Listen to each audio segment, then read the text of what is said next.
L'intelligence artificielle va remplacer les monteurs. Et c'est pas une question de si, c'est une question de quand. Mais pas tous. Ceux qui savent s'en servir vont exploser tous les autres. Je suis désolé de te le dire, mais le monde évolue. Donc, tu dois aussi évoluer, ou alors, tu vas disparaître. Dans cette vidéo, je vais alors te montrer les 3 meilleures intelligences artificielles pour devenir irremplaçable. La première intelligence artificielle, et la plus connue, ChatGPT. C'est ce qui va devenir votre cerveau secondaire. Lorsqu'on fait du montage vidéo, ChatGPT peut nous être très utile pour mieux réfléchir, mieux écrire, mieux trouver des idées. En effet, en tant que monteur vidéo, vous devez réussir à varier le rythme, utiliser des bonnes illustrations, avoir les bonnes idées, mais on est bien d'accord que des fois, ça peut demander du travail, des efforts et donc du temps que vous pourrez gagner en demandant tout ça à ChatGPT. Par exemple, lorsque vous êtes en train de parler devant une caméra ou que votre client parle à une caméra et qu'il parle d'un certain sujet, il est préférable d'utiliser des métaphores, des images pour améliorer la compréhension des spectateurs. Une technique en pédagogie qui permet de rendre quelque chose d'abstrait en quelque chose de concret. Mais des fois, quand des choses sont trop abstraites, nous en tant qu'humains, simples cerveaux, on a du mal à trouver des idées de comment on va pouvoir donner une métaphore, une analogie.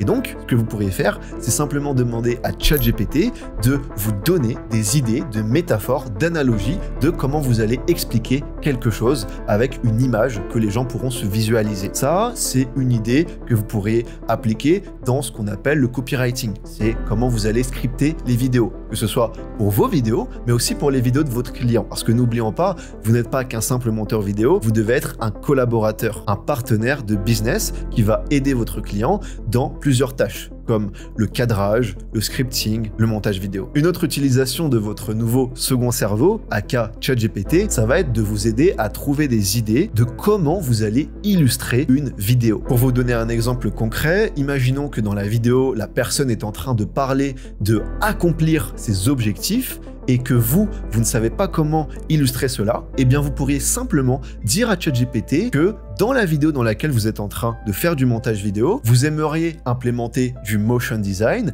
avec une certaine image qui va pouvoir illustrer les propos, accomplir ses objectifs. Et là, votre petit ChatGPT, votre petit assistant IA va vous donner une liste d'idées qui va vous permettre d'illustrer l'image en question. Par exemple, ChatGPT m'a répondu et il m'a donné 2 idées créatives de comment illustrer les propos que je viens de vous dire. La première, c'est un personnage qui grimpe une montagne, donc chaque palier représente un objectif accompli. La deuxième idée, ce serait un effet de domino ou de carte qui tombe. Chaque domino représente une étape, un objectif. Avec seulement une question sur ChatGPT, il a pu me donner des idées créatives que je vais pouvoir ensuite mettre en place avec mes outils comme l'intelligence artificielle Midjourney pour générer des images ou bien simplement des formes que je vais pouvoir créer sur After Effects. Évidemment, si vous avez regardé ma dernière vidéo sur le motion design, vous savez que on doit utiliser un répertoire d'inspiration pour pouvoir avoir des idées, des références visuelles rapidement, mais vous pouvez aussi, comme aujourd'hui, utiliser ChatGPT et lui demander des idées créatives de comment illustrer certains propos. Maintenant qu'on a vu comment utiliser ChatGPT en tant que second cerveau, on va passer à la deuxième intelligence artificielle.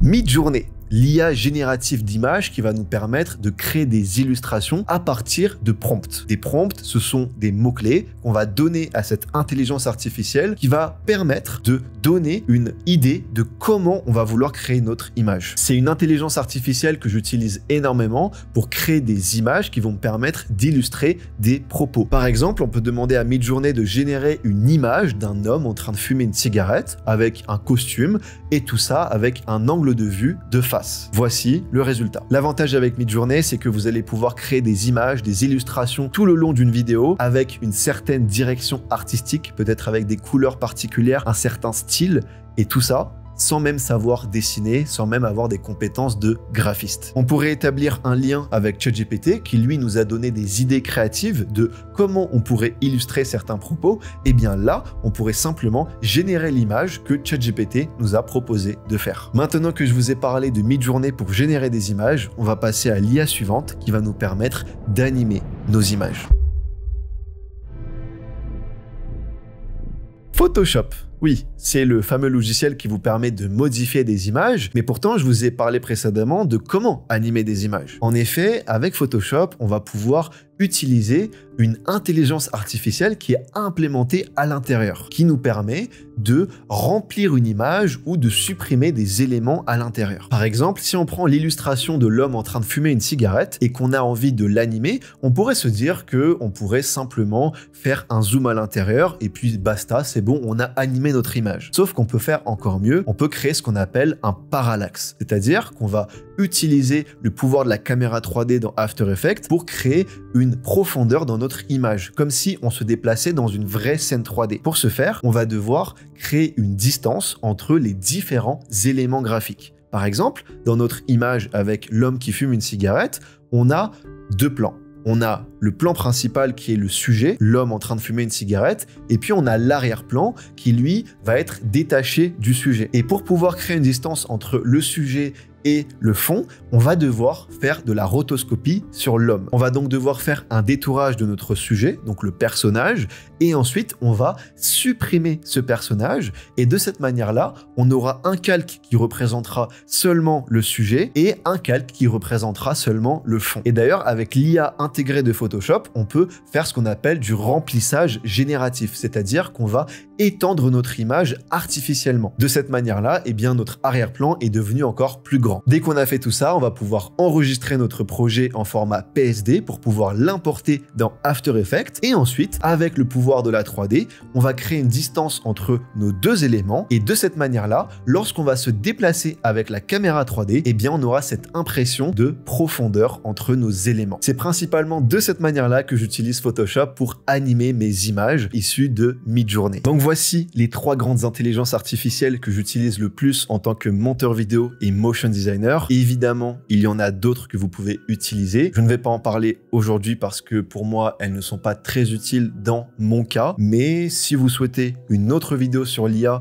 et plusieurs outils que vous pourriez utiliser à votre tour, dites-le moi en commentaire. Pour conclure cette vidéo, la vraie menace de l'intelligence artificielle n'est pas qu'elle va remplacer les monteurs vidéo, mais elle va booster ceux qui savent s'en servir. Et si à ton tour tu souhaites apprendre à utiliser ces outils pour devenir un crack en montage vidéo et motion design, je t'invite à cliquer sur le lien en description. Merci à toi d'avoir regardé et on se retrouve à la prochaine vidéo.